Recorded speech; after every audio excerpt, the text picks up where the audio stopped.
Bueno, este es el equipo de gestión que les presento.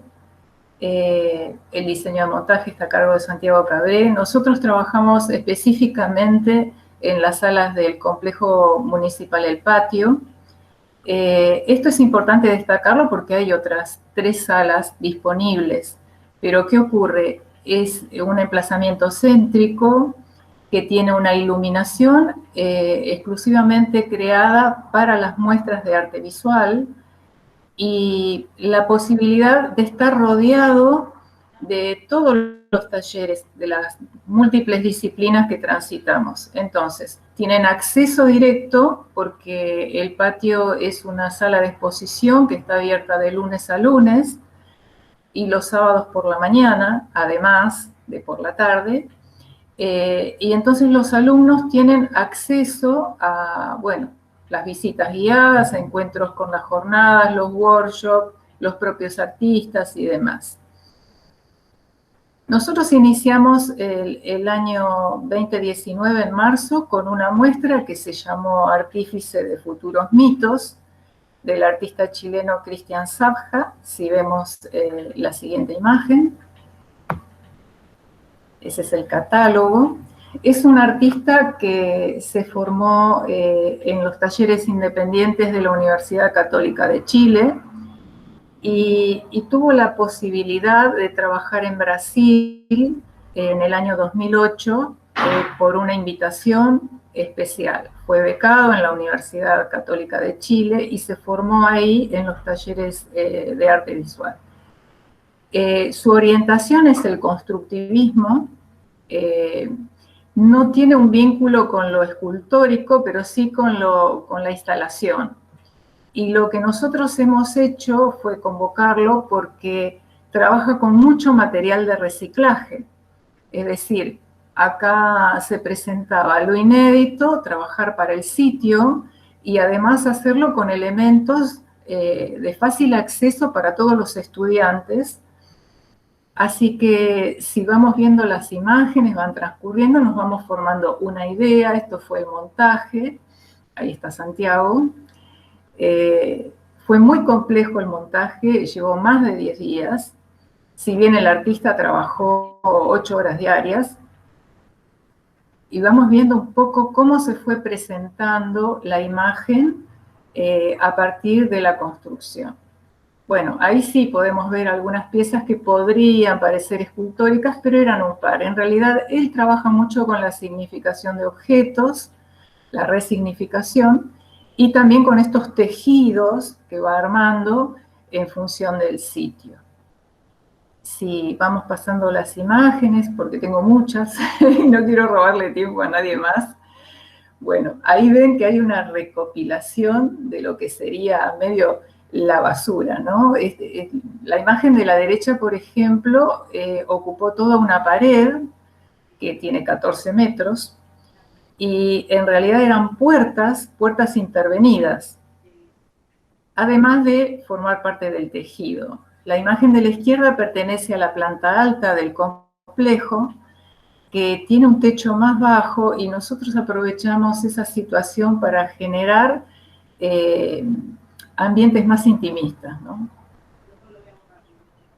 Si vamos pasando, esto pertenece a la planta alta, es lo que yo les mostraba, esto de la resignificación de objetos. ¿Y por qué ese nombre artífice de futuros mitos, ¿no? Cuando en realidad futuros podrían ser presentes o pasados. En realidad, él hizo una muestra temporal con esto. Fíjense que ahí hay un trabuco, hay elementos que correspondían por ahí a puertas, ventanas, instrumentos musicales y demás. Y bueno, generó esto de las máscaras que fueron colgadas en 2 de las paredes y en el espacio central se colocó una silla muy parecida a una obra escultórica de Max Ernst. Yo siempre lo cito porque en realidad parece el carnero de Max Ernst. Esto es un acercamiento de lo que son las máscaras, muy atípicas además, ¿no? Muy atípicas. Aquí, esto fue la inauguración, el principio de la inauguración. Se ve la planta alta. Y esta fue una convocatoria, fíjense la cantidad de gente que hay, porque a nosotros se nos presenta lo siguiente. Nosotros tenemos la previa, el contacto, la gestión, el material educativo a cargo de Marcela Cortés, que sirve tanto para los guías de las muestras como para la distribución en distintas instituciones educativas, con actividades didácticas sugeridas y demás.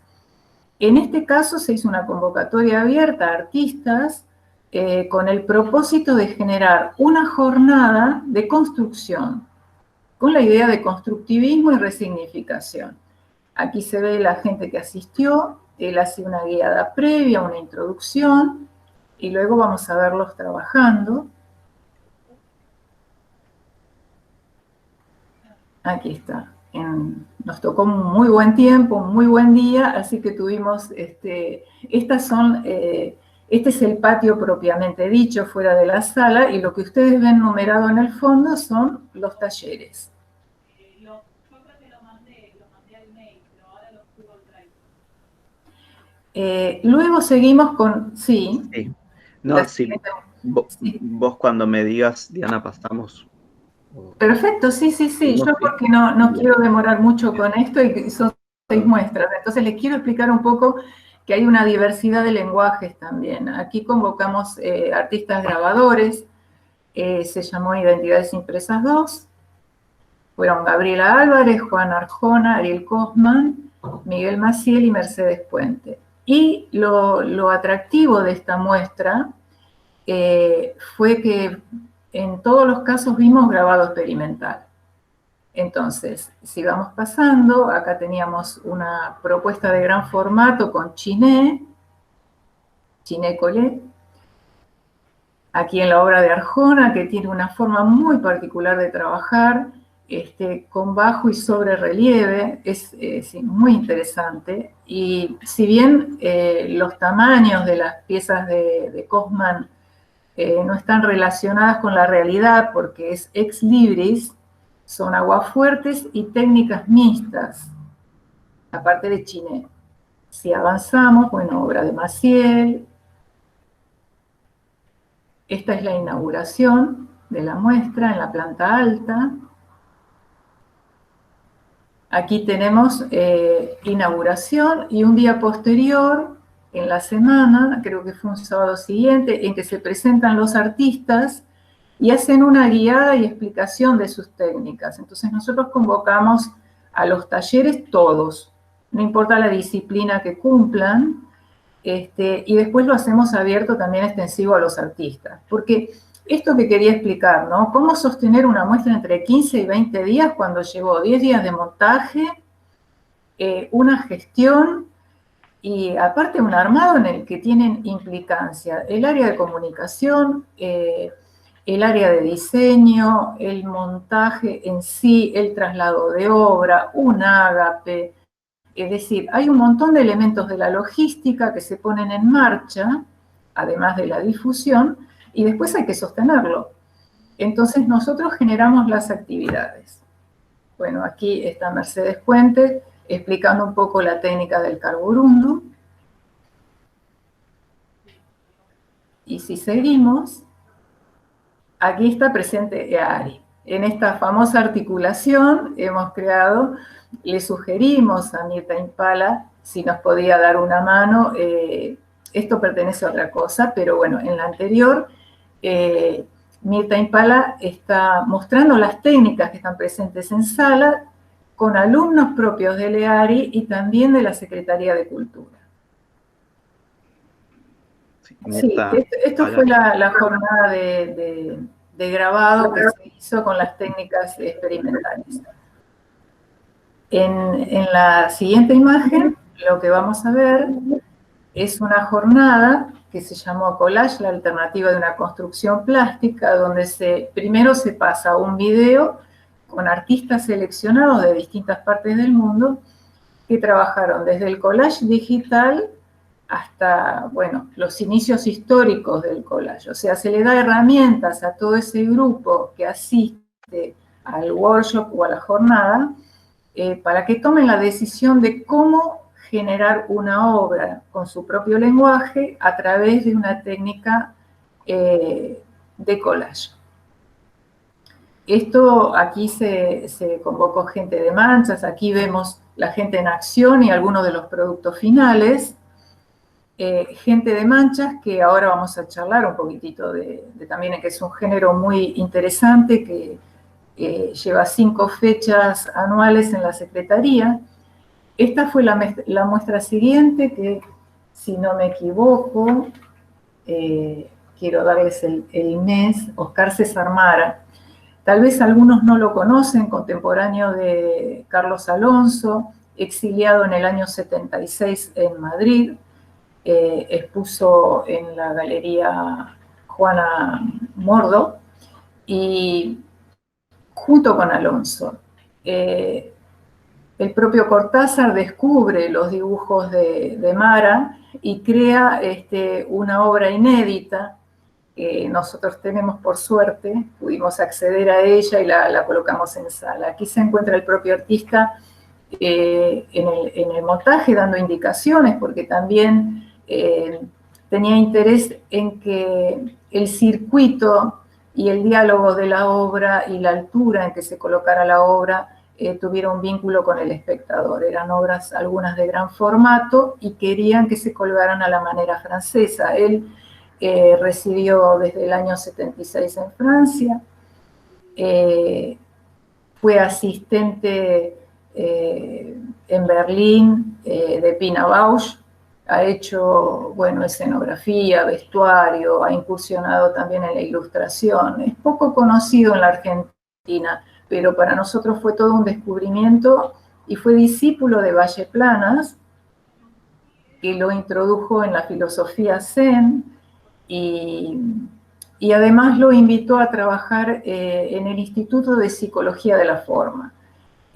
Todo este capital de conocimiento, después esto se vuelca en el material didáctico que provee el área, ¿no? A través de Cortés.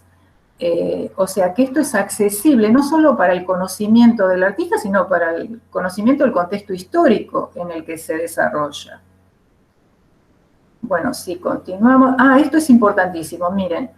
Esta obra es inédita, son los cuadernos de París de este artista, son cientos de cuadernos, nosotros trajimos algunos, y nos pareció sumamente interesante pedir estas vitrinas para poder exhibirlos. No se pueden manipular, obviamente, pero para que se tome conciencia de cómo se trabaja, y que es parte de la investigación esta búsqueda de obra inédita, ¿no? Es decir, ¿y cuál es el proceso creativo del artista? ¿Cuáles son las previas? Espiritualmente, cómo se expresa en la intimidad. Aquí vemos algo de obra y la inauguración. Y saltamos a lo escultórico.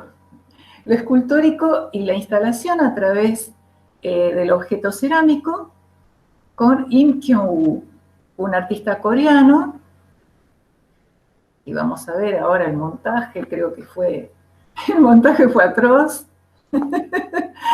porque las mínimas piezas, no solo el montaje, sino que la duración de la obra tuvo que estar guardada, es decir, tuvo que tener vigilancia sala competente por parte de todo el equipo del área de gestión, turnándose, porque son piezas pequeñas. Bueno, esta es la escenografía de la planta alta. También tiene que ver mucho con lo educativo, ¿no? Ver los procesos.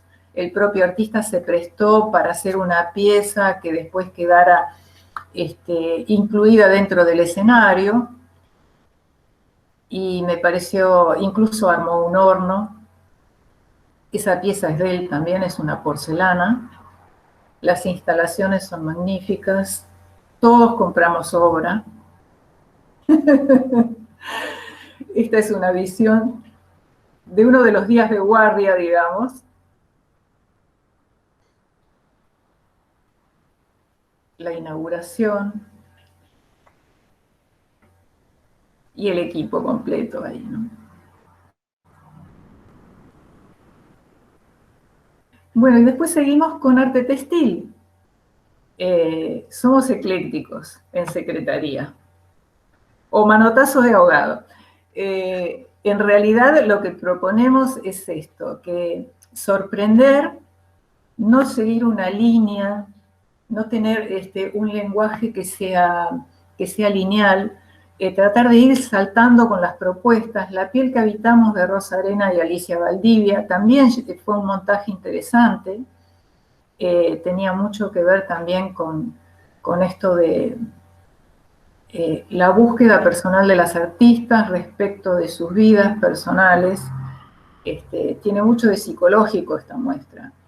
Hay mucha instalación, pero bueno, es una muestra sumamente sensible. Esta es la inauguración. La planta alta, esto que comentaba, de buscar los espacios chicos, acotados, con iluminaciones puntuales, para generar esa intimidad, ¿no? Y ese vínculo entre la pieza y el espectador. Aparte, una cantidad de piezas bastante dolorosas. Lo que vemos en los percheros, por ejemplo, nos remiten a heridas corporales, a cuerpos en realidad.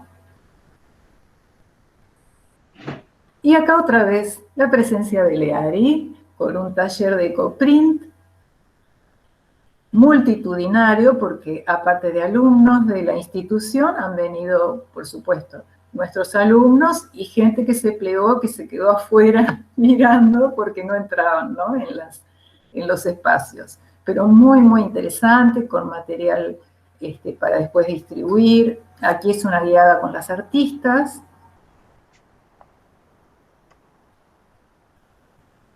Y una charla directa, ¿no? Que esto es lo que yo rescato, lo interesante. Esto fue posterior, es un taller que dieron las propias artistas también. O sea, esto transcurrió en 15 días. Esto es lo importante, ver esos materiales de recicle como trama. Empezar a entender cómo obedecen a otro lenguaje, ¿no? Que lo textil tiene otra significación. Y aquí vamos al proyecto Manchas, que coordina Mirta Islas. En realidad armamos juntas calendario, los discutimos y demás. Esto lo hemos hecho en Ecoparque Avellaneda. Fue un día espectacular. Bueno, ahí lo vemos a Mauro Prado trabajando.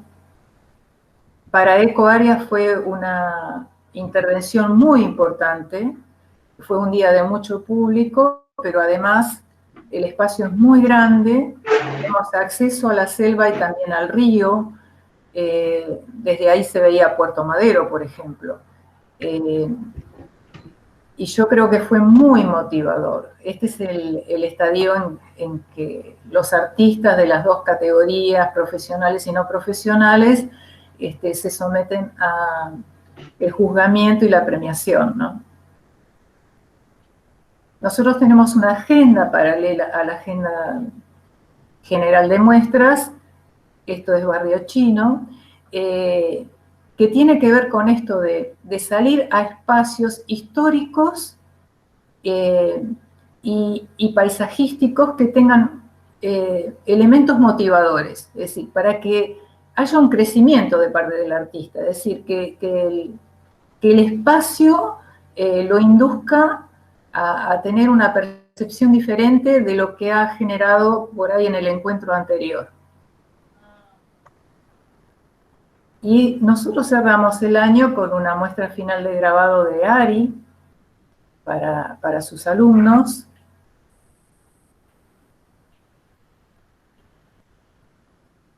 Esta es la inauguración. Normalmente no usamos el patio para alumnos en general, ni los nuestros ni ningún otro. Pero ocurrió que estaban todas las salas ocupadas y nos pareció que no podíamos dejar a nadie afuera. Hicimos un enroque con otra área y logramos acceder, aunque sea unos días, para la muestra.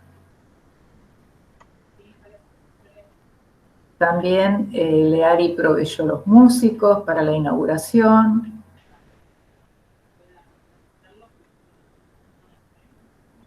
Y este es el final con Mirta Impala. Bueno, esta es mi presentación. Quiero aclarar además que dentro de las muestras nosotros tenemos, como parte de la logística, por ejemplo, en la muestra inicial de Cristian Sabja, además se hizo una proyección de Agnès Varda, Los espigadores y la espigadora, con cine debate, bueno, o sea, los talleres por supuesto, y tuvimos en la muestra de grabado, con el tema de lo experimental, una participación de un grupo que se formó justamente en el año 2019, que se llamó Silvo, dirigido por Edgardo Palota, que es de música experimental también, que fue sumamente emotivo. Así que, bueno, este es un panorama de lo que hemos hecho el año pasado y no les quiero contar nada del proyecto de este año, pero bueno, este año sí quiero cerrar con esta idea que comentábamos antes de iniciar la charla, que es que lo virtual también nos convocó desde otro espacio para que podamos hacer entrevistas a artistas, mostrar su obra, tener un intercambio donde el público también puede hacer preguntas y puede interrogar y puede participar. Y este proyecto que ha salido hoy, que nos enorgullece tanto, que es esta muestra de arte correo en esta publicación magnífica de países como, bueno, Austria, España, Italia, bueno, Latinoamérica casi toda, la Argentina, por supuesto, y bueno, a nosotros nos enorgullece poder haber hecho estos dos formatos, uno en PDF para descargar y el otro dinámico, ¿no? Así que, bueno, demandó muchísimo tiempo, meses de trabajo, recepción, intervinieron 9 países, 170 autores y más de 200 obras. Varias disciplinas además, así como tenemos collage, hay pintura, dibujo, grabado, diseño gráfico, fotografía, arte digital.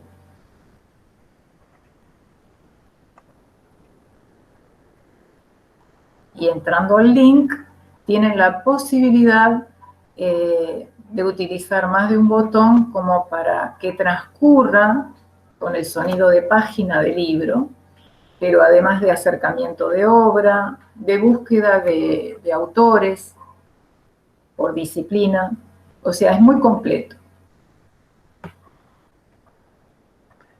Pensaba en relación a lo que recién presentaste, Diana, cuántos desafíos en relación a la variedad de los artistas en todo sentido, desde sus lugares, sus circuitos digamos, en donde suelen exponer o vincularse con los espectadores. En relación a la curaduría también se ve que hay una verdadera pasión por mostrar y generar recorridos que no se queden solamente en colgar un cuadro, sino que cada propuesta implica un montón de desafíos desde todo punto de vista. Y también de cómo integrar a los distintos públicos y generar propuestas también de transferencia y de integración de la comunidad.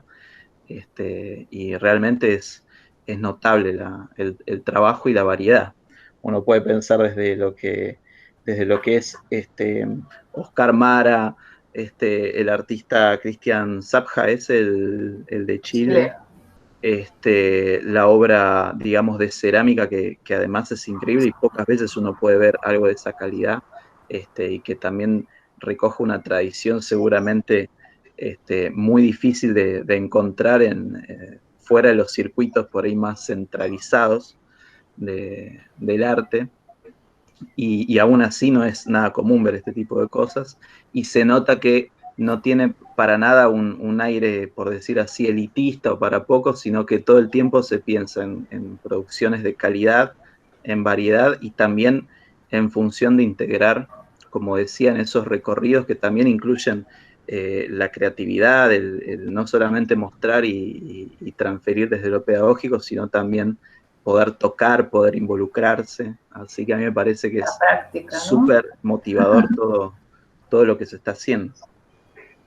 Bueno, consideremos también que a partir de que somos una institución pública, es casi obligado que uno abra el juego a los distintos lenguajes y disciplinas. No tenemos una línea como podría tener una galería que puede seleccionar una línea de trabajo. Nosotros somos más amplios en ese sentido, ¿no?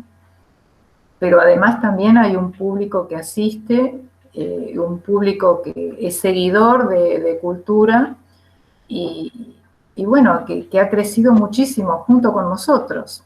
Considera que además cada contacto que se hace es una visita a taller, es una selección de obra, es un acuerdo con una persona sensible, es un acuerdo con un artista. A veces es descubrir aquello que no quería exponer y termina descubriendo el propio artista que sí puede dialogar con la obra, que sí tiene una calidad. Sí, vamos a dejar, por supuesto, porque es para mirarlo con detenimiento. Después el link y lo que tiene que ver con el catálogo, que además es súper interesante porque está bien organizado por disciplinas y es para realmente comérselo con los ojos y es un recurso súper interesante también.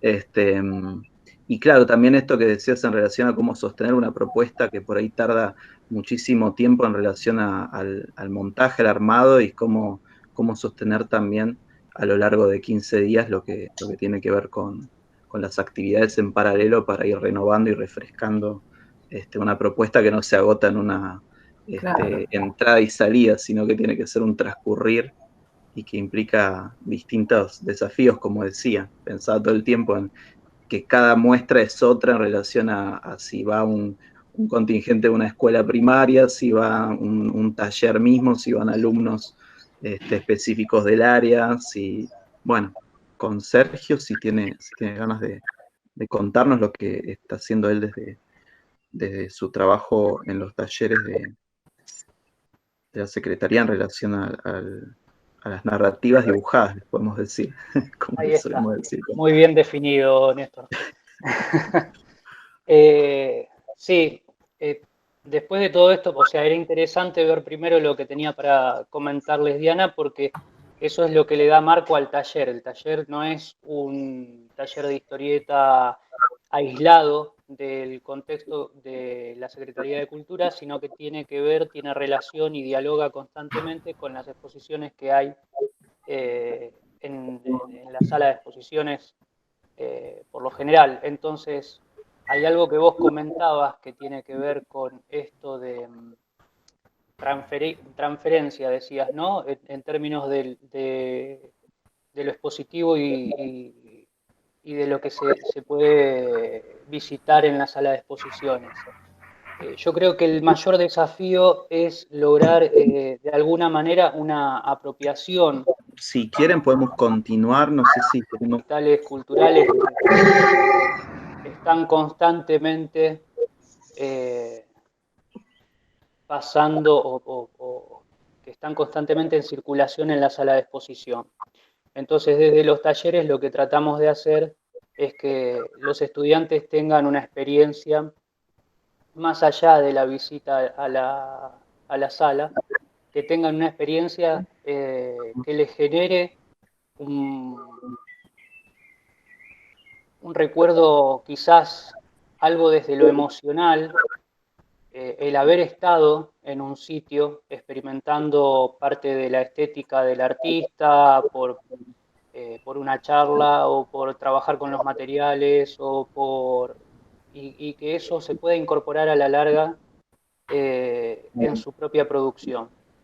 Entonces, desde el taller de historieta, desde los demás talleres, siempre lo que estamos tratando de buscar es que se puedan apropiar de alguna manera de ese acervo cultural que normalmente está en circulación gracias a la gestión eh, y a la búsqueda constante de Diana de exponentes que puedan despertar algo dentro de los estudiantes.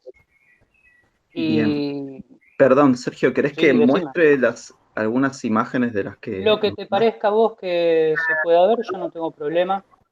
Lo que yo te envié ahí son a imágenes del aula y más que nada para que no me tengan que ver la cara constantemente, que se vuelve aburrido. Es eso solamente. ¿Tenés imágenes del aula, algún video en Sí. donde los alumnos intervinieron sobre trabajos de historietistas profesionales? Eh, Bien, ahí se va viendo la pantalla. Eh, Así que bueno, dentro de los talleres es esa la consigna. Trabajar el lenguaje específico que el taller ofrece, pero a su vez intentar que los estudiantes tengan una relación un poco más experiencial con esas, con esas exposiciones, o sea, más allá de recorrer la sala de exposiciones. Bien, acá tenemos imágenes de la cocina absoluta, ¿no? Claro, Del pleno taller, exacto, de los imprescindibles estudios de proporciones de rostro, de detalles de ojos, exacto. de estructura, Vos, que tanto deseamos y anhelamos cuando empezamos. Que claro, en realidad no está mal repasar durante toda la vida, en realidad. se Son vuelve todo el claves. tiempo a esos conocimientos básicos porque todo el tiempo los estamos dejando de lado, olvidando porque son tediosos desde algún aspecto. Entonces tenemos que retomarlos constantemente. Eh, pero bueno, vos fíjate que normalmente el, el taller de este tipo de formación, que es una formación eh, que no es formal, eh, tienen que ver más que nada con la demanda del estudiante. Entonces, tal vez a veces en las clases de historieta vemos dibujo y en las clases de dibujo vemos eh, color y no estaba previsto.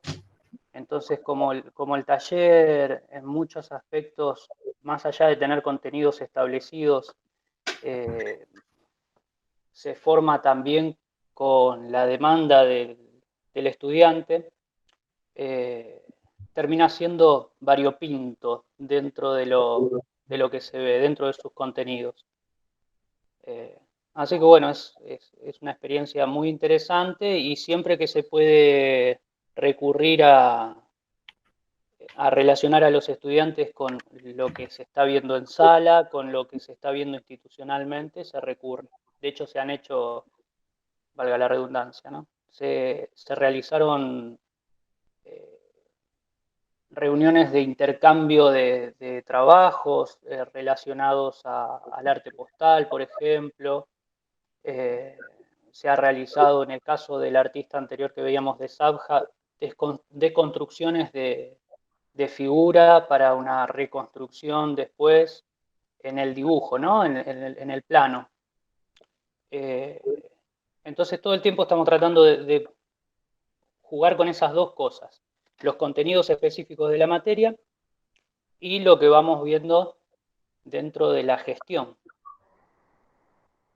Bien, estos talleres se piensan para distintas edades. Hay edades, digamos, que suelen tener mayor demanda de, por ejemplo, la historieta.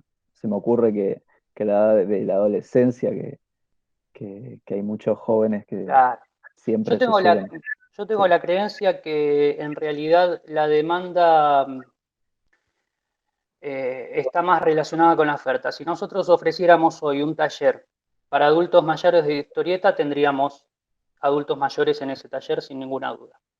O sea, si decimos mañana sale el taller de adultos mayores, seguramente vamos a tener adultos mayores con historieta. claro, Eh, bien. Tiene que ver pero también... Sí, sí, hay una decime. relación con el lenguaje mucho más cercana de una cierta franja etaria que tiene que ver con los adolescentes por ahí, por el tema del anime y el manga, y que están más relacionados con ese lenguaje, pero también a esos talleres concurren, yo tengo, por ejemplo, en algunos centros, alumnos de 40 años, porque tengo las edades de los talleres que doy son de 12 años en adelante, por lo general. Entonces tenemos bastante mezclado el alumnado. Sí, y Sí. perdón, porque veíamos acá por un lado las primeras imágenes eran de una pizarra en donde había algunos estudios relacionados a la proporción, también al movimiento, y acá ya tenemos un trabajo digital de Claro, color. Bien, ese es cómo se programa? ¿Hay como distintos momentos? Porque es muy, al ser tan complejo, digamos, todo lo que implica una historieta, y también todo lo que tiene que ver con la narración, bueno, ¿cómo se ofrece esto? ¿Tiene tenés las dos momentos? opciones que están Sí, actualmente para acceder, son la de taller de historietas normalmente esa es con recursos tradicionales, con herramientas tradicionales, y el otro taller es el de cómic digital. Entonces, en el de cómic digital, los alumnos, los estudiantes aprenden a manejar el software específico, normalmente Photoshop, y, y la idea es que puedan intervenir en un principio coloreando trabajos de dibujantes profesionales, para que le pierdan el miedo un poco al programa, al software, y, y después tengan la experiencia de haber trabajado en esos archivos y se animen a trabajar sobre sus propios dibujos, ¿sí? Y claro, después sí. tenés en el de cómic tradición, en el de historieta, el título del taller es historieta, eh, ahí sí profundizamos más sobre las herramientas tradicionales, la tinta china, la pluma, y siempre tratamos de experimentar para que ellos aporten alguna herramienta sobre la que tengan interés en trabajar o que hayan visto en alguna de estas exposiciones o muestras, en alguna de las actividades. Entonces, ahí tenemos un espacio de de mayor experimentación, ¿sí? Y después todo lo que tiene que ver con narrativa literaria, tengo el inconveniente de que muchos de mis alumnos no son adeptos a escribir. Tal vez sí a leer, pero le temen a la escritura. Entonces trato de sacarlos de esa situación de a poco, con microrelatos, tal vez. En los últimos 2 años empecé a implementar el tema de los microrelatos, que son estos relatos de algunas líneas, de pocas líneas, para que Sí. ellos se animen a empezar a desarrollar esa secuencialidad en el relato en cuanto a la imagen y en cuanto a lo literario. Así que de vez en cuando salen cosas interesantes. No, se ve realmente que hay un trabajo increíble, impecable y además muy, muy diverso. Sí, sí, sí, sí.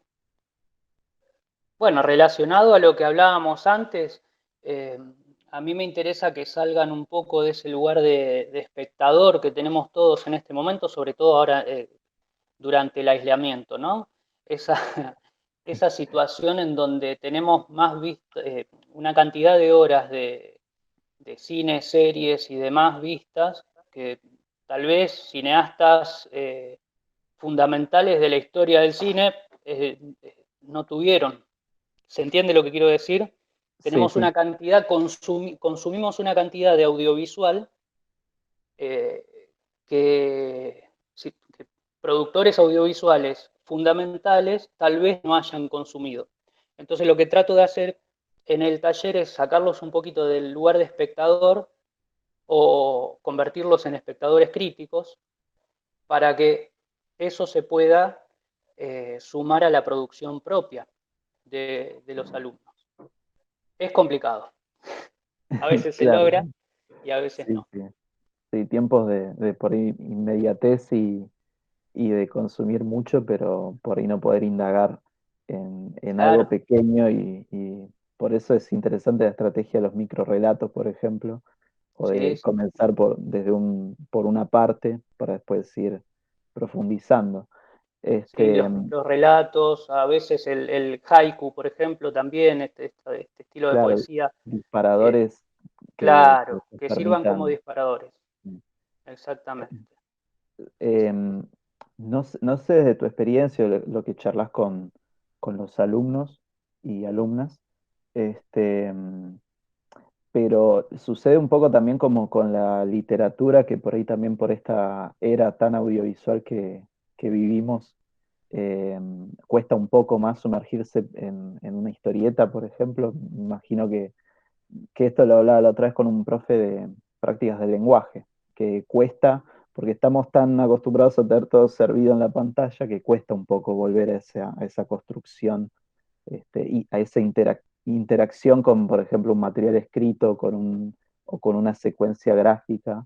La interacción con el objeto, ¿no? Claro, Esa sí, cuestión sí, que porque, digamos, nosotros, porque por ahí fuimos criados en otra época o nos formamos en otro momento de la historia, tenemos más un fetichismo por el objeto y hoy en día está un tanto perdido. O sea, lo virtual es percibido en algunos, o en las nuevas generaciones, mejor dicho, lo virtual es sí, percibido ya como objetual. O sea, la historieta digital, por ejemplo, para las nuevas generaciones es tan objeto como para nosotros el objeto. Entonces eso es complejo. De hecho, en las relaciones también sucede que la imagen digital es prácticamente percibido como lo mismo, como el sí. sujeto. Bueno, Eh, ahora, viste que ahora justamente volvió, digamos, en su tercera etapa la revista Fierro y que la Ujú. tenemos digital. Y, y bueno, estuve el otro día en la página y por un lado es una alegría, pero por otro lado uno quiere tenerla entre las manos, ¿no? Porque Claro, obvio que es otra experiencia totalmente distinta. O sea, no vamos a sacarnos exactamente. en lo nostálgico, es otra cosa simplemente que vale la pena. Pero va más allá de la nostalgia, porque vos Ya, fíjate que la historieta, por ejemplo, es un medio cuyo fin es el arte impreso. O sea, ujú, en su momento, por lo menos su génesis es el arte impreso. Y siempre cuando uno produce una obra, lo que está pensando es en cómo se va a reproducir o a ver. Uno no puede hacer una historieta pensando en que va a entregar el original, porque del original a la producción final hay mucha distancia, no es una pintura. claro, Entonces, va más allá de esta cuestión nostálgica, sino que tiene que ver, influye incluso sobre la creación, porque ya no creamos para el papel, sino que creamos para la pantalla. Entonces, el medio en el que se difunde modificó incluso el modo en el que se produce, el modo en el que se crea. Y bueno, eso trae un montón de otras cosas, ¿no? De otros claro, sí, cambios. sí, totalmente. Sí, por ahí la historieta tuvo, por un lado, la suerte de al no estar, digamos, dentro de ese paradigma de las bellas artes, de ser un poco, tal vez, la suerte entre comillas, ¿no? Al ser menospreciada muchas veces y estar fuera de las academias, sigue teniendo toda una riqueza, o sea, no está tan explotada, tan explorada como por ahí otras variantes, y no hace mucho tiempo, mismo a nosotros nos pasó con Marcela, que también puedo hablar de esto, que, Pero que me ahora mantengo callada, ¿viste? sí, está perfecto, María. Estoy con Que una... ahora empezamos a ver, digamos, la compleja trama que implica una historieta y cómo tantas veces, si se la ha dejado en un lugar por ahí, siempre vinculado a la educación no formal, porque nunca entró por la puerta grande a la escuela, como la historia del arte, de la pintura o de la escultura, de la arquitectura, era justamente por un montón de cualidades que escapan a, digamos, al paradigma hegemónico occidental de lo que se ha construido como qué es arte y qué no, pero que hoy en día cada vez es más interesante recurrir a ella. Mirá Y, todo y- lo que, sí, y sucede que justamente desde espacios de talleres y educación no formal, ahora tenemos que aprender muchísimo y la historieta no es solamente un medio como para, por ejemplo, contar una historia o ver cómo San Martín cruzó los Andes, sino que en sí mismo es un lenguaje totalmente necesario para entendernos, entender la modernidad, entender un montón de cosas. Hay Entonces, mucho de lo que interesante lo comentás, que... Sí, sí, te interrumpo, perdón. no, Hay por mucho, favor, porque si no me olvido de cosas muy importantes que dijiste. nos tenemos que Hay, interrumpir. hay mucho de lo que comentás que deja muchísimo para debatir. Por ejemplo, esto de la suerte o no de ser avalado institucionalmente como arte para el medio de la historieta, ¿no? Eh, Eso está en debate y la puerta grande de la educación formal académica. Mm. La educación formal hoy está mirando a la educación no formal en estrategia, en lo estratégico. Entonces, yo creo que la historieta todavía tiene muchísimo para decir, tiene mucho para dar, siendo una de las primeras artes combinadas, si se quiere. Eh, y creo que si todavía no exploramos mucho ese campo, el de la historieta, el del cómic o la historieta, nos debemos a nosotros mismos explorarlo porque estamos dejando fuera uno de los lenguajes que yo creo que es uno de los lenguajes más complejos. No es el cine, le falta el audio, le falta todo lo demás, pero sin embargo lo tiene incorporado por medio de las onomatopeyas, por medio de otros recursos que son gráficos, pero realmente es uno de los medios más complejos que se pueden experimentar. Y pues, da pie a lograr profundidad de expresión en todos los sentidos, en cuanto a la sensibilidad, en cuanto a la prosa, en cuanto a lo poético, se puede lograr resultados muy interesantes. Claro, sí, digamos, ahora cobra una nueva actualidad, por decir así, y en algunos ámbitos una inédita este, importancia, en tanto que claro, lo que pensamos es que al ser un lenguaje en el cual es imposible que se oculte su ficcionalidad constitutiva, o sea, el cine a veces nos quiso hacer creer que lo que vemos es un verosímil que nos sumerge ahí, pero en una historieta tenemos todo el tiempo ante nuestros ojos esa riqueza de ver que es una página, de ver que es una página con cuadros, de ver que es una composición bidimensional, pero que cada ventanita implica que en la lectura se vaya generando esa secuencia y que al haber además por un lado palabra, por otro lado imagen, inevitablemente implica otra interacción. Por eso recién ahora se la está pensando y vamos a ver cómo se hace para cuando en los ámbitos más formales se la quiera introducir, porque creo que ahí se va a romper una pata fuerte de lo que se llamó Bellas Artes en algún momento, porque vamos a tener que recurrir a los talleres, a los oficios nuevamente, a las personas que aprendieron por ahí copiando a Hugo Pratt o leyendo manga, y no vamos a poder recurrir más a la gran historia, por decirlo así. Pero A no también ser que la volvamos a escribir, Néstor. claro, por eso mismo. Claro, Pero vamos, hay que volver a es escribirla más, la ahora historia. vieron que siempre hay revisiones, ahora resulta que nos damos cuenta tarde que, que no es algo que haya estado muy oculto, está Y en una no, obra importante de Gombrich, que claro, que él ya había visto que había una serie de rupturas con lo que era el paradigma tradicional de la representación de las artes, que ya se estaba dando en las caricaturas dedicadas a divertir a las audiencias más populares en el siglo XIX, mucho antes que se empiece a hablar de estos grandes artistas que empezaron a romper con el paradigma del humanismo del Renacimiento. Es decir, que ahora hay que ver caricaturas, hay que leer tiras de humor, hay que ver un montón de ámbitos bueno, que tienen una riqueza muy fuerte y que cuestionan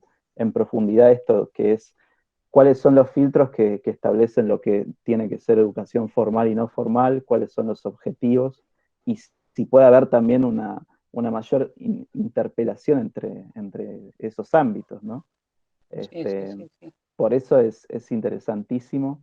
y está buenísimo que también se mantenga con esa libertad, atendiendo a las demandas de lo que la gente quiere aprender. Un taller de historieta, que por ahí la gente va, no sé cómo es que va un público a un taller de historietas y cómo va predispuesto para un taller de pintura, cuáles son esas ideas previas. Vos decías que por ahí Por si lo, uno diera un taller de historietas para la tercera edad también habría, yo creo que sí, seguramente, pero qué sí, sí. interesante, ¿no? ¿Qué ideas tiene cada uno? ¿Qué busca en esos ámbitos? Y por lo general, por lo menos a mí me toca estar, como a todos los profes de cultura, nos toca estar en las inscripciones todos los años. Y lo que nos encontramos es que no hay mucha idea en un principio. Normalmente hay una gran cantidad de los alumnos que acceden al taller buscando profundizar un poco.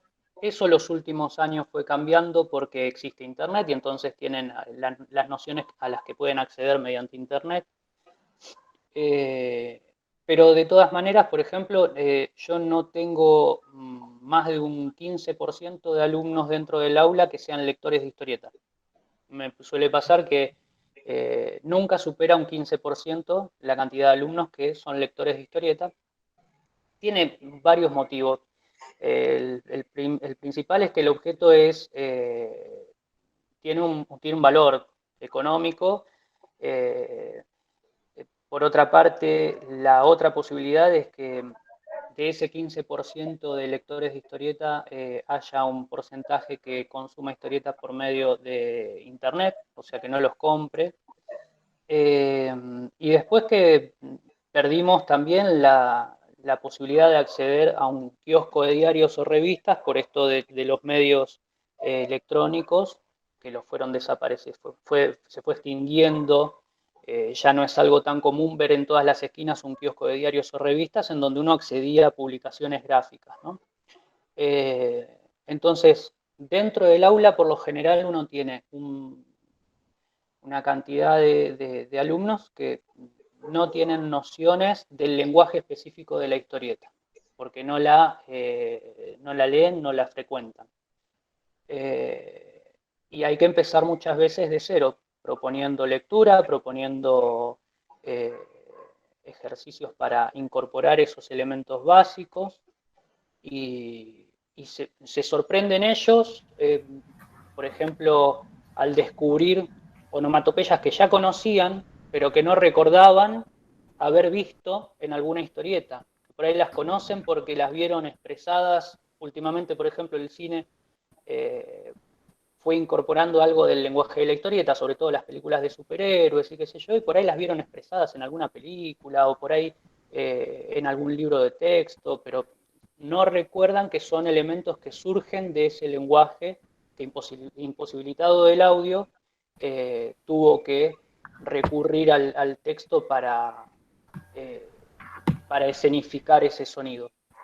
Bueno, así suele suceder con la mayoría de los casos de los talleres. Vos decías pintura y sucede algo parecido. Se acercan con nociones básicas algunos, la mayoría, pocos con algunas nociones específicas, y van redescubriendo eso que desde algún lugar los interpela para involucrarse. Y a veces concurren al taller, ven al profesor, se aburren, en el caso mío, y se marchan. Sucede. Digamos que es un ida y vuelta, uno va por ahí, uno dice, bueno, quiero hacer un taller de arte, a ver, me anoto al de historieta, bueno, tenés una idea por ahí o al de pintura, pero una vez que entras, tenés también esa posibilidad de primero ampliar tu propio panorama acerca de lo que es eso, muchas veces prácticamente descubrirlo. Supongo que debe haber gente que se anota algo, como a veces, yo te digo, lo digo, me decía, me anoté un taller, no sé, me anoté algo, quiero hacer algo.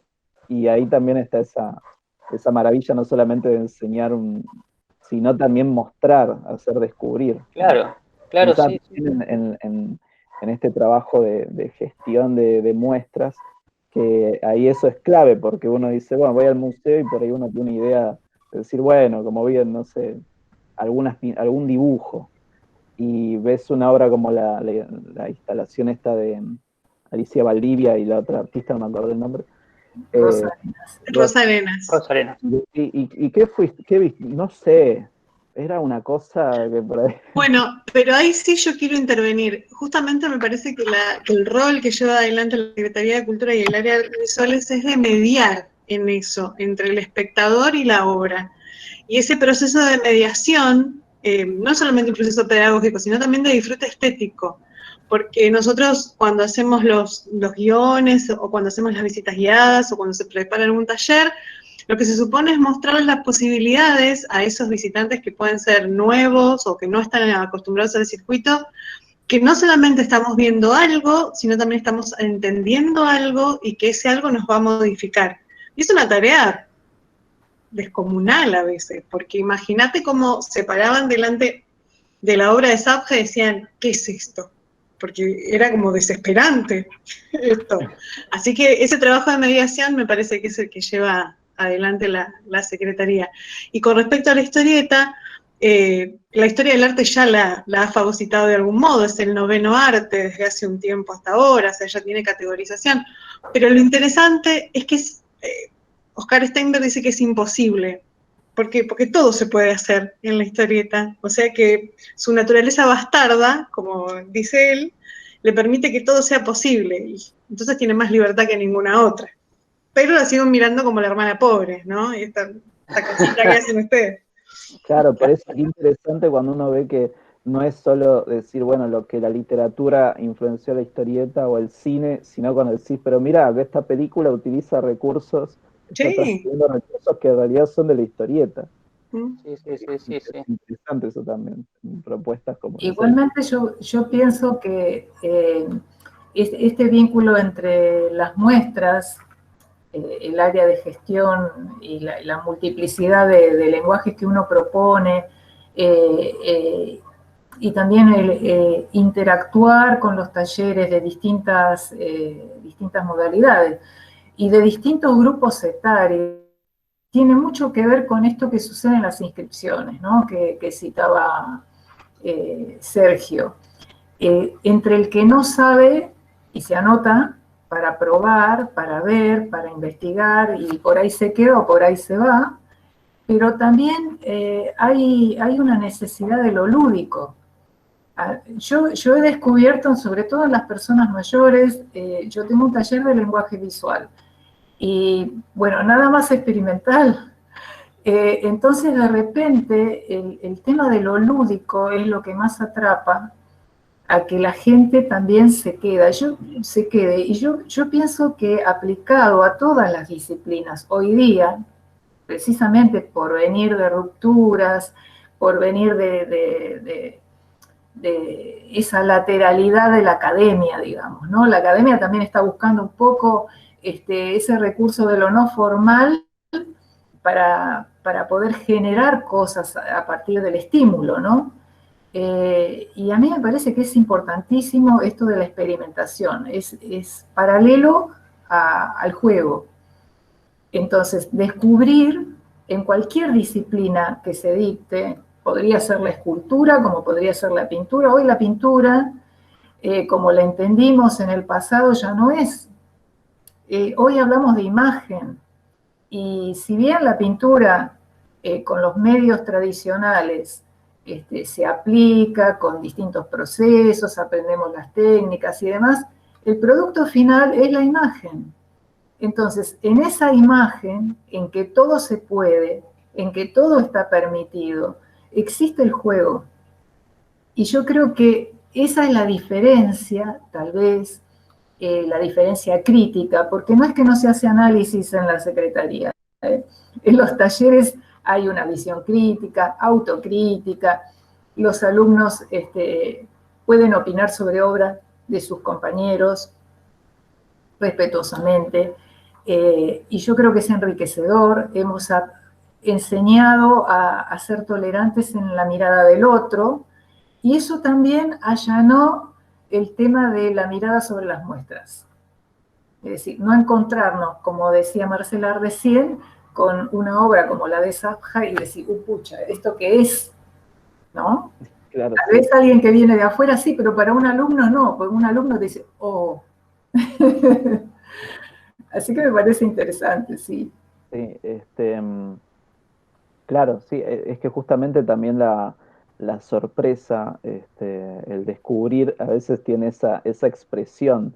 No, obvio, no implica que te van a dejar solo ahí ante tu experiencia sin agarrarte de ningún lado, sino que por eso mismo destacaba todo el trabajo que se hace bueno, de curaduría, de transferencia. Pero claro, a veces estamos, pienso yo que muchas veces, y sobre todo por ahí con la gente más grande que va a las muestras, y que va porque también existe ese ámbito en el cual se propone, porque no es el circuito en donde uno dice, bueno, gente que ya nace por ahí en determinados lugares donde es por ahí más habitual o más esperable decir, bueno, voy al cine, voy al teatro, voy al museo. En cambio acá todo esto es más, es una política directamente pensada para generar esos ámbitos que son diferentes, que tienen otras funciones también, mucho más solidarias, cooperativas, de construcción horizontal, y que por eso también las destacamos.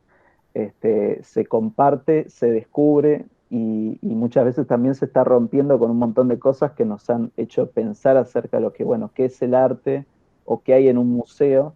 Cuando terminamos la escuela, por ahí salimos con determinada idea, y por eso digo más por ahí gente de otra época, y en estos ámbitos descubre y se actualiza, en el mejor sentido de la palabra, ¿no? Acerca de eso, rompe con un montón de ideas que por ahí ya tenía, que pensaba que estaban cerradas. Bueno, voy al museo, veo un cuadro, una pintura, descubro, no sé, un paisaje, y en cambio acá vas y ves un montón de disciplinas y de posibilidades también de intervenir en esos discursos.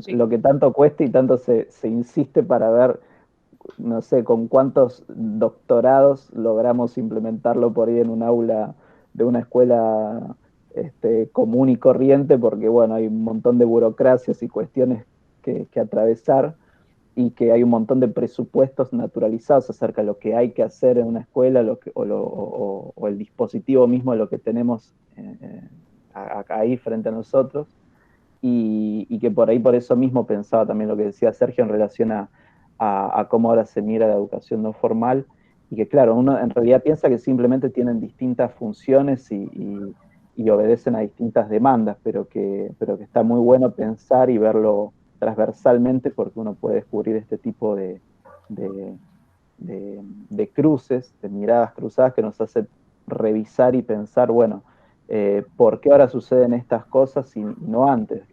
¿Por qué ahora la educación por ahí institucionalizada está viendo más hacia estos alrededores?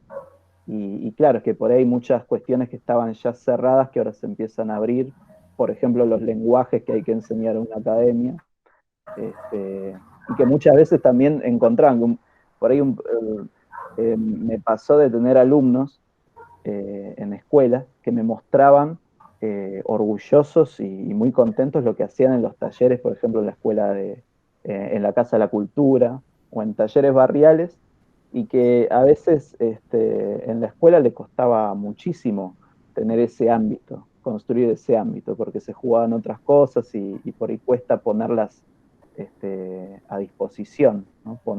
Generar ese ámbito. vos fíjate que dentro de lo que vos decís, esto de mostrar orgulloso la obra, entra en juego también esto de poner en juego lo propio. O sea, yo muestro orgulloso mi obra cuando tengo una conexión con eso, tuve la intención, tuve la decisión, hubo algo que me conmovió, que me interesa, que muchas veces dentro de la educación formal la lógica de los contenidos necesarios deja afuera pero es lógico que suceda también, deja afuera la motivación personal. Y dentro del taller formal no puede ocurrir, porque por lo único por lo que concurre el estudiante, dentro del taller no formal, ¿no? Por lo único por lo que concurre el estudiante es por su propia motivación, y el día que no quiere ir más, no va más. Entonces la obra que produce ahí seguramente está más vinculada a sus propios intereses y a sus propias motivaciones. Es difícil generar eso mismo cuando la búsqueda de una asimilación de determinada cantidad de contenidos a fin de año nos corre, ¿no? Si estamos dentro de un aula en donde tenemos que lograr que se aprenda determinada técnica, podemos llegar sin querer a pasar por encima de esos intereses propios que trae el estudiante. Pero esa agilidad que no tenía antes la escuela y la educación formal, yo creo que en estos últimos tiempos la está teniendo. Vos fíjate que en mi caso, por ejemplo, estudié en un secundario en donde me daban una planilla de caligrafía y yo tenía que repetir eso. Hoy en día se ve como una tortura. Entonces, de a poco yo creo que nos vamos acercando hacia un lugar un poco más de consideración del sujeto que se está educando. Llevará mucho tiempo para que sea más, que esa similitud que tienen sea más provechosa y demás. Las dos cosas, ¿no? La educación formal y la no formal. Pero creo que parte de eso, la educación formal tiene como inquietud o como necesidad transmitir una cantidad de contenidos, y la educación no formal parte mucho más de las inquietudes del sujeto que se está educando. Tal vez me equivoque, es muy probable. Claro. Igualmente, yo quería acotar lo siguiente: nosotros no escapamos tampoco a todo lo que son productos formales a la hora de transmitir un conocimiento, una técnica, un procedimiento, historia del arte, el análisis crítico. Es decir, no escapamos. Tal vez los tiempos que nos tomamos y los recursos que nos tomamos para que el alumno lo pueda asimilar son otros. Yo creo que lo que corre acá es el tiempo, pero en realidad no nos alejamos tanto, porque tampoco somos inventores de un nuevo arte. Claro, ¿no? sí. Venimos a través de una historia transitando un camino. Por ahí pensarlo desde alternativas también puede ser más incluyente, como así hay proyectos que son alternativos y que después están también integrados al sistema oficial. Digo, claro. Uno dice no formal en general porque piensa que lo formal tiene una estructura, tiene algo que ver con la prescripción. Claro, los contenidos. Claro. Pero claro, igual los que estamos en el arte tenemos, entre comillas, la ventaja, digo, que por ahí no estamos tan regulados, si bien en papeles sí, como alguien que tiene que, por ejemplo, alfabetizar en tercer grado. Eso tiene un lado ventajoso y otro muy desventajoso, porque a veces también se menosprecia bastante. Por eso es importante desde la propia trinchera defender el valor de lo que uno está haciendo y por qué piensa que es significativo para un sujeto en formación que por ahí no va a buscar esa oferta en un taller, digamos. ¿Por qué tiene que haber arte en la escuela, ¿no? Claro. Sí, Marcela, disculpa que no te dejé hablar. No quería decir nada. No, lo que te decía es que la diferencia que yo creo que habita en esta situación es el orden prescriptivo que hay en la educación formal y el necesario rastreo que hacemos nosotros en la educación no formal para que sea en el contexto de los estudiantes, del lugar, también del corte ideológico que se puede tener, si es más experimental o menos experimental, la decisión de la búsqueda de esos contenidos. Mientras que nosotros en la educación no formal decidimos cómo y qué educar, en la educación formal tenemos contenidos prescriptivos que tenemos que dar, más allá de cómo eso se suceda o no. Pero es, no sé, para los futuros docentes, nuestros futuros compañeros que están ahora formándose, trabajar en educación no formal es maravilloso. una ampliación de nuestras posibilidades, de nuestros actos creativos como docentes, y saber que sus títulos los habilitan para trabajar en educación no formal también es una trinchera a construir y a tenerla presente. No en la Secretaría de Cultura porque está todo ocupado. Fíjense, pero pienso, ¿no? Que igual, qué variedad que hay cuando uno, en una misma palabra, uno dice, bueno, no formal como no integrado al sistema oficial, ¿no? Que acredita, pero uno dice, bueno, desde ir por ejemplo, a dar un taller en una sociedad de fomento que por ahí recién se está armando, que tiene 2 o 3 profes que están tratando de poner ahí el pecho y generar algo, a trabajar en la Secretaría de Cultura de Berazategui, donde por supuesto que ya hay una historia y una interrelación entre un montón de personas que son totalmente críticas además y que tienen criterios muy ya forjados en la experiencia de lo que hacen.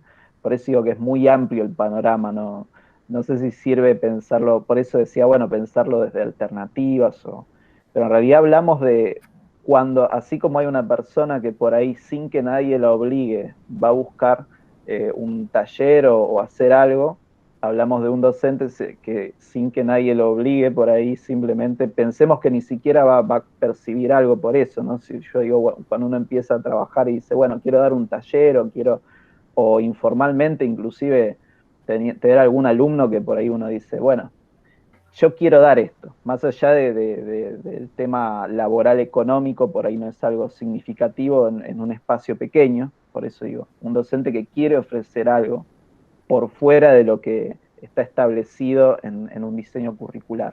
Entonces es como ese encuentro, ¿no? Que por supuesto, por ser no formal no quiere decir que no sea inclusive el más sustancial del vínculo pedagógico, que es alguien que desea transferir o inculcar algo o compartir algo, y alguien que quiere participar de esa experiencia, de ese nuevo conocimiento. Claro, el seguimiento es más particular, es más personal, también se permiten intercambios con grupos de artistas que quizás en la institución escolar, por los protocolos propios de las instituciones formales, hay que hacer un seguimiento diferente. No sé, la Secretaría de Cultura propicia workshops con artistas reconocidos que de otro modo no podríamos acceder en las educaciones formales porque no podrían por su titulación hacerlo, y sin embargo son altamente pros en su área. No sé, yo pensaba en la muestra de Pujía, que Pujía no tenía título para trabajar en las escuelas, pero había sido el director de escenografía del Teatro Colón. Ahora, él no podía trabajar en las escuelas superiores.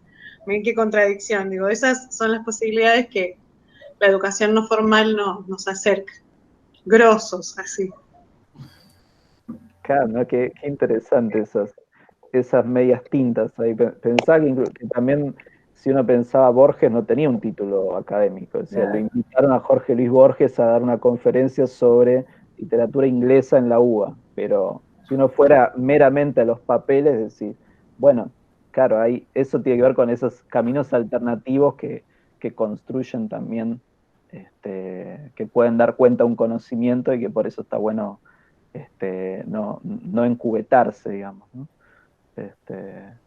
Bueno, pensaba que en este recorrido que tuvimos, vimos distintas maneras de integrar o de transformar lo que puede ser la acción pedagógica, el acto de ofrecer o de volcar un conocimiento, por un lado, aplicado a lo que puede ser pensar en una muestra todo lo que tiene que ver, yo supongo que ya hay desde decisiones que involucran el saber pedagógico, directo o indirectamente, ya desde pensar, proponer desde el antes, o sea, la preproducción, la producción misma, generar, construir un ámbito en el cual va a haber determinadas materialidades sensibles e involucradas para alguien que va a ir, y también en ese transcurso, qué cosas se hacen para acercar, para generar esa mediación, y después también en lo posterior, ¿no es cierto? ¿Qué registros, qué documentos quedan y cómo eso también tiene una dimensión pedagógica bastante importante que tienen que ver con el que quiere compartir fuera, no sincronizadamente, todo ese recorrido que también implica un conocimiento, ¿no? O sea que es de una inmensa complejidad si uno lo piensa desde cómo lo pedagógico está ahí metido en los poros, digamos, en cada célula de ese trabajo. Y por otra parte ya lo tenemos más concretamente aplicado, dirigido a lo que puede ser proponer un taller que por un lado atiende una demanda, es decir, bueno, hay una comunidad que necesita y que pide que haya propuestas, pero también a una oferta, es decir, bueno, también es un ida y vuelta en el cual nosotros proponemos y a veces en esa misma propuesta empieza a aparecer, aunque sea tangencialmente, lo pedagógico, porque proponiendo ya también te estoy mostrando qué hay en este ámbito, en este campo, qué hay que a vos te puede llegar a interesar o te puede llegar a convocar. Y después ya aplicando lo que puede ser en el taller de historieta o en cómic digital, o no sé si era al revés los nombres, cómic digital, También. historieta. Bien. Ya saberes específicos, técnicos, pero que también están atravesados por otro tipo de cosas que tienen que ver con las subjetividades que están involucradas, con las afinidades propias, con lo que traen y previamente, con lo que saben o no, o lo que van a descubrir ahí. Digamos que me parece que es un recorrido que desde muchos puntos de vista, desde muchas perspectivas, estuvimos pensando lo pedagógico, desde la excusa de decirle no formal, para mí, por eso pensaba que tal vez pensar pedagogías alternativas o distintos circuitos de inserción de la dimensión pedagógica, desde la gestión, en este caso, desde una gestión pública, sería un poco lo que sintetiza el tema, ¿no? El campo temático que trabajamos. No sé si... Quería agregar algo, ¿se escucha? Sí, yo para cerrar lo mío, ya te dejo, Alicia, yo no sé si asustamos o con muchas palabras, pero por favor, por eso dije que hay que reivindicar la interrupción. Yo quiero hablar, pero porque tenemos algunas estudiantes que quieren hablar, Néstor. Por eso mismo, que interrumpan, ¿sí? Hay que valorar también eso. Que son nuevitas y no se animan. Ariana. Lo que a mí me pasa de manera particular es que, aparte de lo que es pedagógico de los talleres barriales, lo que es cultura, también tiene un importante rol social, que es lo que, bueno, yo observo de mis perspectivas. Yo ya desde el 2015 que voy a un centro cultural y todos los años pruebo un taller diferente, voy a cara de perro, como dicen, no sé nada, y voy viendo si me gusta, si no. Generalmente todos me gustan, porque la gente que está ahí, que estamos en la zona del arte y que están en cultura también, porque en cultura se lucha un montón. Estás ahí es porque realmente lo sentís y lo querés. Entonces se nota que cada profesor ama lo que hace y te atrae, eso te atrae un montón. Entonces a mí me parece muy importante todo, lo que es esta movida cultural, esto de las obras públicas. Aparte, favorece muchísimo a una parte del sector social más vulnerable, que es la que no puede ir a pagar, qué sé yo, un taller de pintura, un taller de teatro, un taller de escultura, y quizás en esos talleres tiene la posibilidad de ir a hacerlos gratuitos. Y eso la verdad que está buenísimo, y conozco muchas personas que salieron de lugares, situaciones re feas, y encontraron la salida y todo el amor y todo lo que necesitaban en ese espacio, y lo llenaron de arte. La verdad que eso a mí me emociona y me encanta, y siempre voy a estar a favor de luchar por lo que es la cultura y lo que es el arte y toda esta movida que es hermosa.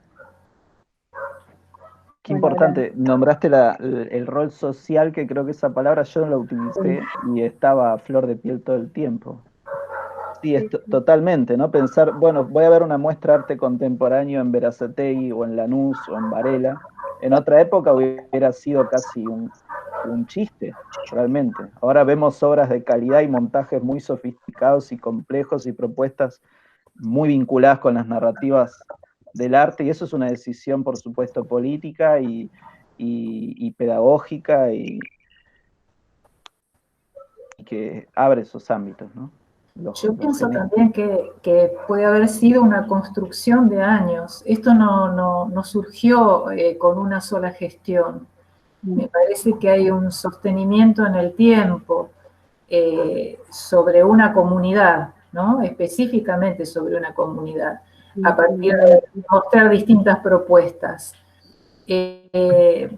Es difícil no hablar de prejuicios a veces con respecto al arte, porque el arte no escapa, igual que cualquier otro estamento, a los prejuicios. Entonces, indistintamente de que tratáramos de mostrar una ruptura, un arte con convención, o la idea cultural histórica que tiene cualquier individuo que se formó de determinada manera, de cualquier extracción social, y que tenga una imagen acerca de cómo debe ser algo, música, pintura, poesía, lo que fuere, incluso la salud pública. A partir de eso, yo pienso que el arte sí abrió un canal muy interesante contra el prejuicio. Es decir, hay una apertura a la mirada, a la manera de concebir las cosas, de cambiar los conceptos, de asociarse con el otro comunitariamente respecto del pensamiento, de la idea actual, de la idea pasada, de la idea futura. A mí me parece que es fundamental cualquier disciplina que uno elija, que tenga un recurso de comunidad. Y las instituciones públicas abren ese espacio. No estoy diciendo que no lo hagan las academias, que no lo hagan las escuelas, que por supuesto que sí lo hacen, pero lo que hablábamos antes, ¿no? A veces tener que cumplir calendáricamente con algo imposibilita esos espacios expresivos. Y de repente, bueno, se pueden combinar, porque ¿por qué no alguien que asiste, que se está formando para la docencia en arte? ¿Por qué no podría? De hecho, nosotros tenemos profesores y alumnos de arte que vienen a los talleres informales, digámosle informales. Informales porque nuestros tiempos son otros, porque abordamos a partir de otros recursos lo mismo que se da en lo tradicional. Me parece que sí, que por ahí uno puede hacer. Nosotros tenemos una articulación. Desde el momento que la tenemos, yo creo que en ese intercambio hemos hecho una ganancia de ambos lados. Lo probamos el año pasado, nos quedó este año pendiente, pero bueno, yo no descarto que el año que viene tengamos mucho más interacciones con EARI. Creo que es importante esto. El rol de la comunidad, ¿no? La comunidad artística y la comunidad social en general. Sí, total, me parece clave también en ese sentido. Por un lado, en relación a lo primero que dijiste, desde el arte, desde muchos lugares se trabaja en relación al sentido común, a lo que por ahí es una idea cerrada de algo, y muchas veces se puede ver desde otro lugar, o se puede preguntar, bueno, ¿por qué esto tiene que ser así, no y no de otra forma? Y yo creo que ya desde que haya una propuesta, ya se empieza a cuestionar un montón de cosas que nos permiten pensar y transformar también las cosas, ¿no? Colectivamente, como sociedad, pensarnos. Y por otro lado también, claro, en ese sentido que no son excluyentes o necesariamente no hay un dilema entre lo que puede ser un ámbito y el otro. A mí también me pasó que cuando empecé a estudiar Bellas Artes empecé a asistir a un taller en donde uno podía tranquilamente y con los tiempos no académicos dibujar, ¿no? Más parecido a lo que originariamente era esto, un poco fuera de los tiempos cerrados. Yo quería hacer una pregunta, disculpa, Néstor. Quería saber si a Diana, a Sergio, a Gabriel, no sé si Marcela sigue estando, si ustedes desde la Secretaría articulan con las instituciones educativas a través de diferentes proyectos. O sea, ustedes son de acceder a las instituciones, de ir y de ofrecer alguna actividad en particular, más allá de que la escuela vaya a los talleres que ustedes ofrecen, si ustedes son de salir y de hacer intervenciones dentro de las instituciones educativas y qué ofrecen. Bueno, ha ocurrido en años anteriores esto, y lo hemos vivido con Sergio, ¿no? Hemos visitado jardines, con arte urbano hemos intervenido en espacios de escuelas primarias o de jardines, se han dado charlas de arte también en escuelas secundarias. El tema de la guiada dentro del espacio expositivo también es muy importante. No es solamente salir a contar, porque el espacio expositivo lo que te permite es vivenciar. Cuando tuvimos la muestra del grupo Escombros, y vino el último año, el quinto año de una escuela secundaria, y se encontraron con ciertas materialidades, estaban abrumados, absolutamente simbólica la muestra. Teníamos una pieza escultórica que era específicamente una daga que estaba enclavada en un trozo de mármol, que recuerdo que tenía una inscripción que seguramente se habría hecho en alguna joyería, porque era impecable y el acero estaba pulido, y decía asesino serial. A muchos de esos alumnos que parecían un enjambre en torno a esa pieza, se preguntaban entre sí qué significaba asesino serial. Y la propia docente, que era de ciencias sociales, tampoco lo decodificó. Y yo dije, no solo miren la daga. Y en el mango, digamos, de la daga, lo que estaba era el sello de las SS. Entonces, todo cerró a partir de un contexto histórico. Entonces, por eso yo digo, si yo esa pieza la ilumino, tengo una sala casi oscura, ilumino con una luz cenital, genero un ambiente, un clima, a mí me parece que también es muy importante, no solamente salir, que de hecho lo hacemos intervenciones en centros de jubilados, hacemos en escuelas y demás. No es solamente eso, es muy importante el ámbito, porque el ámbito espera que el espectador reaccione. Está todo preparado para que tenga una experiencia. Es un viejo parque de diversiones, ¿no? De terror. Es como los viejos parques de terror, que vos entrás, te encontrás con un clima, te asombrás ante la pieza, te impacta y vayas a ver qué historia tiene cada uno para que le toque de distinta manera. Eso es una experiencia irrepetible. Por eso, desde lo educativo, desde lo sensorial, desde lo psicológico, a mí me parece que es sumamente importante rescatar los espacios culturales. Los espacios expositivos, ¿no? Me refiero. Sí. Yo, las propuestas... Las instituciones. Claro.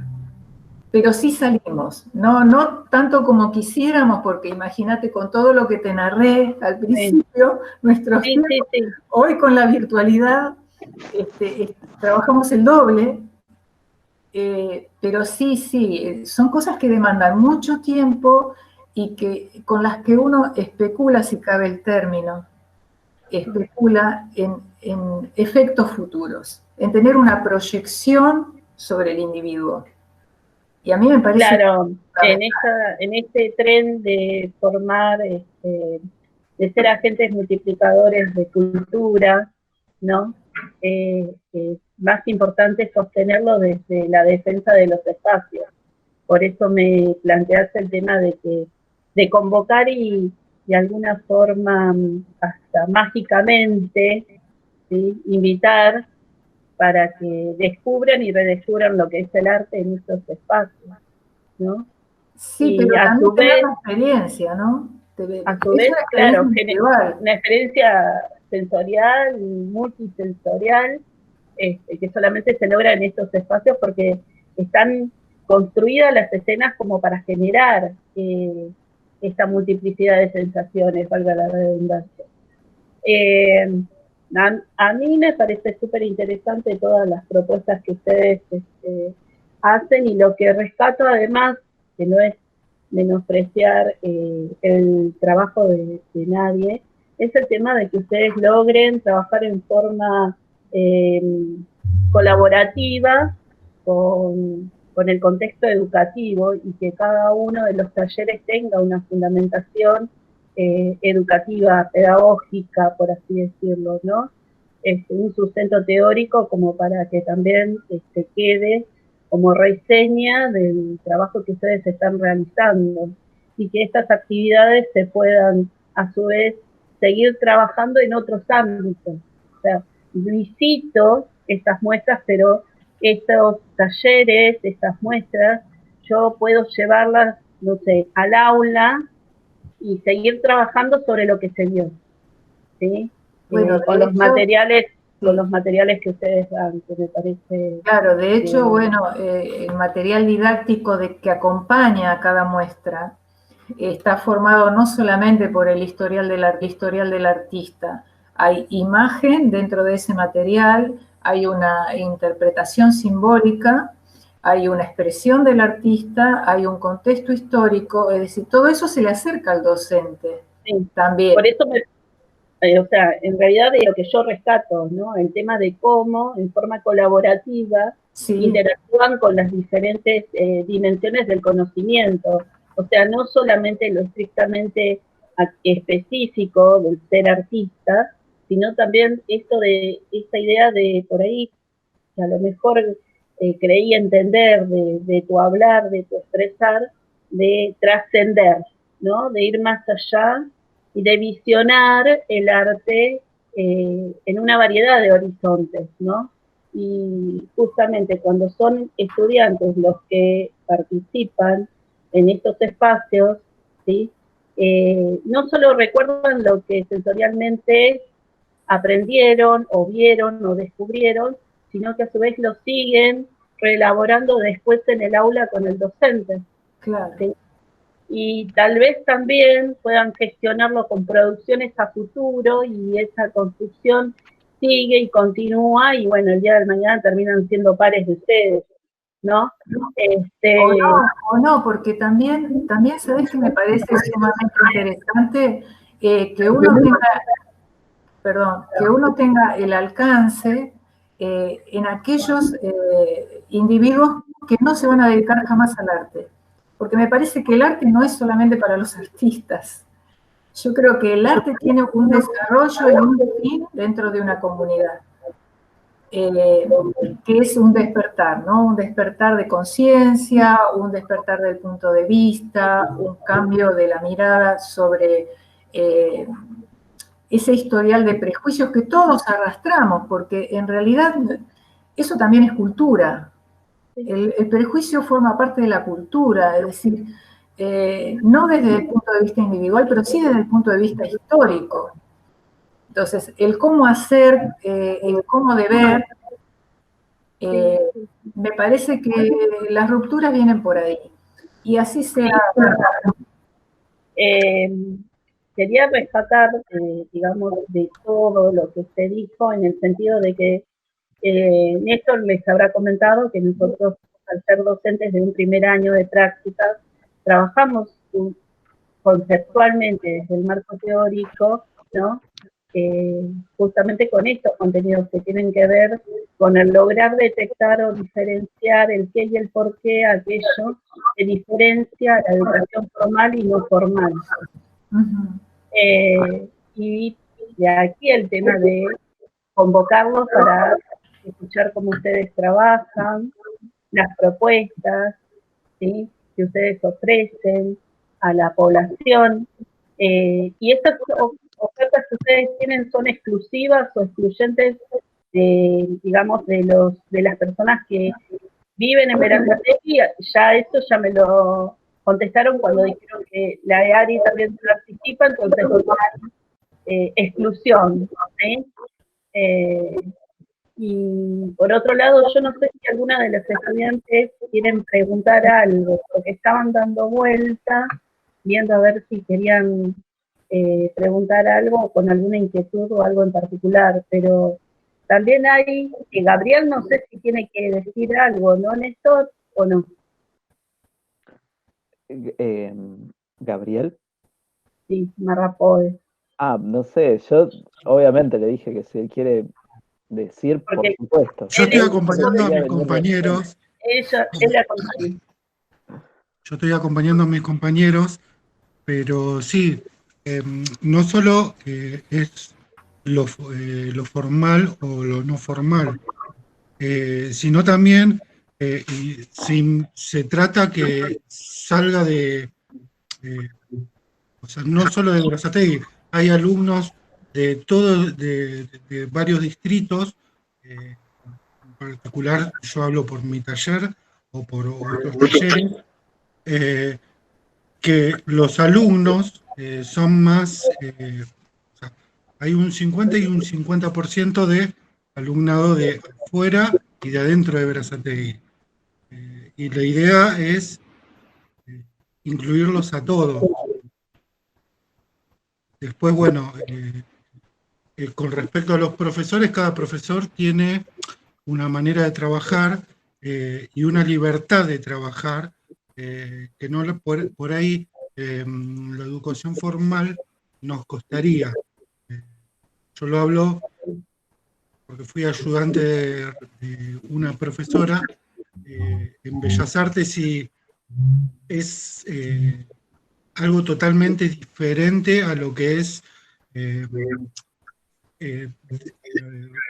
tener algo formal.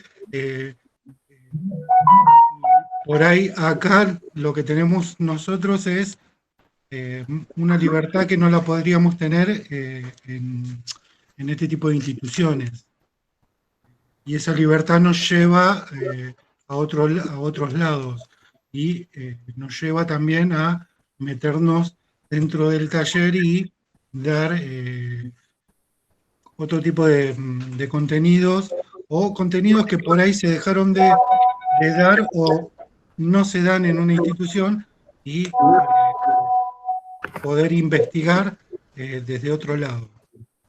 Y después, más que nada, era para acompañar a mis compañeros. Bueno, A esos. Igual aclaremos que todos presentamos proyectos a principios de año, ¿eh? Exactamente. Unas palabras que, bueno, me sumé tarde, un poquito tarde, 10 minutos a la reunión, que no tenía conectividad. Así que la verdad, muy interesante lo que obviamente los aportes que hizo cada uno. Diana también siempre con muy buena predisposición a trabajar con la EARI.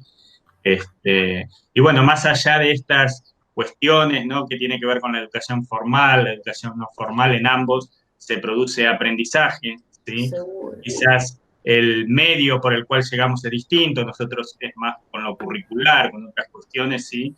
En cuanto a lo pedagógico me refiero, pero en ambos se produce aprendizaje. Y está bueno que se puedan dar estos espacios, ¿sí? Por eso valoro y destaco este proyecto de iniciativa también de Alicia, de Néstor, junto con Berazategui, que siempre tienen esa buena predisposición a brindar talleres y demás, y asesoramiento y todo. Habíamos quedado el año pasado que, bueno, que íbamos a hacer más cosas este año, pero bueno, nos pasó esto de esta pandemia bendita o maldita, no sé cómo decirle, que la verdad que nos alejó. Pero yo también entiendo que esto también nos acerca de alguna manera, sí, porque esto que estamos haciendo ahora desde la virtualidad, quizás si hubiéramos estado desde la presencialidad, se complica un poco más, ¿no? Porque uno dice a las 6 de la tarde, no, yo ese día no puedo, que no puedo viajar, que bueno, es más complicado. Pero tiene esas cosas también que nos beneficia al momento de poder generar estos encuentros. Por eso valoro y agradezco la participación tanto de Sergio, de Néstor, de Alicia, de Diana, de Gabriel también, y Marcela, que me mandó por mensajito que se quedó sin internet, así que por eso abandonó por el conversatorio.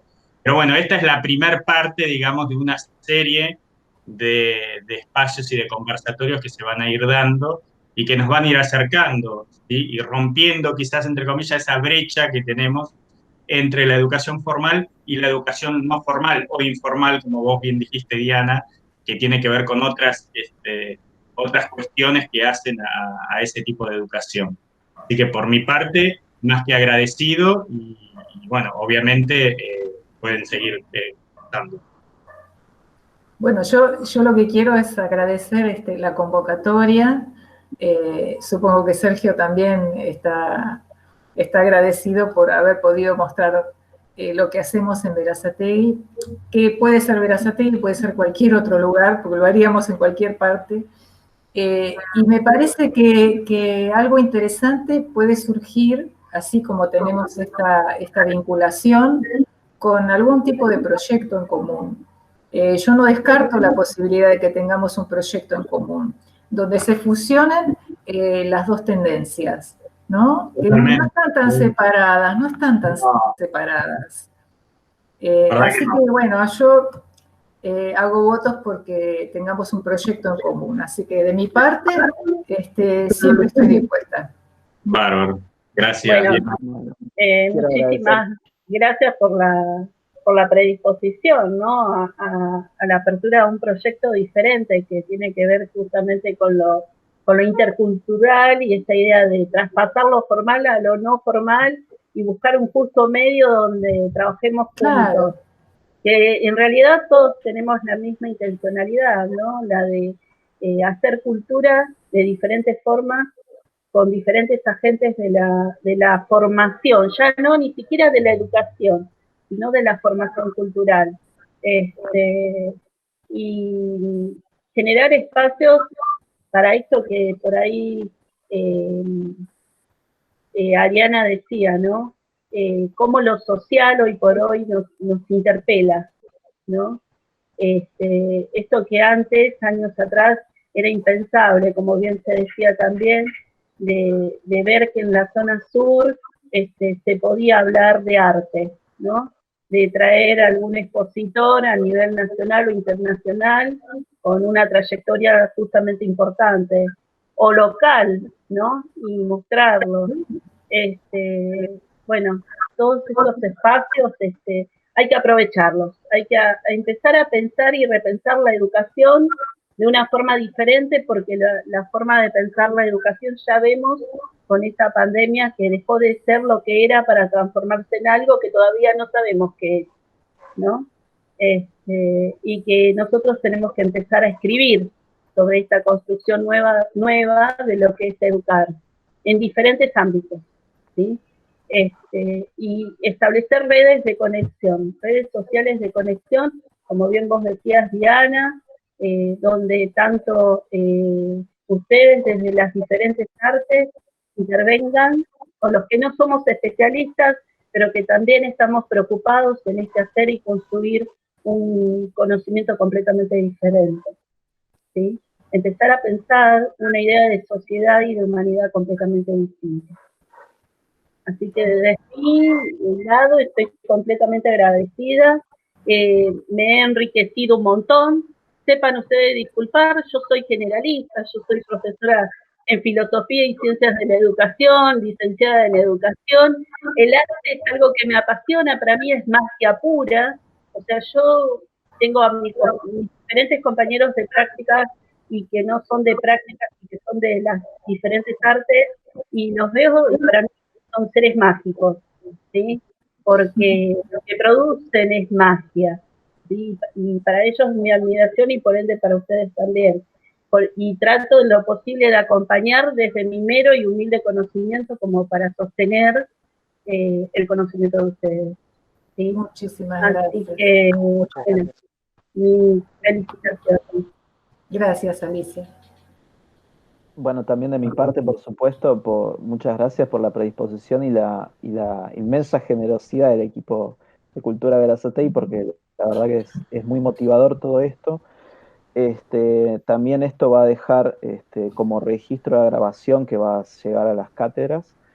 Y bueno, tenemos también material como el catálogo, que es maravilloso y que me parece que amerita que lo podamos también solidarizar, compartir, y que es un material súper enriquecedor para los docentes en formación, los y las docentes en formación. Así que también me sumo al agradecimiento general, y que por supuesto puedan darse otras instancias y que haya continuidad en este vínculo, y que en relación a lo que decía Cristian, que bueno, que esta forma mediatizada, paradójicamente, por otro lado, también nos da una herramienta por ahí más inmediata para poder generar reuniones. Sí. Así que cuando todo esto pase, que ojalá sea pronto, sea una herramienta más a disposición para tener distintas alternativas para generar pequeños ámbitos que nos ayudan a construir nuestra tarea, ¿no? Totalmente. Bueno, esperemos vernos pronto entonces. Por supuesto.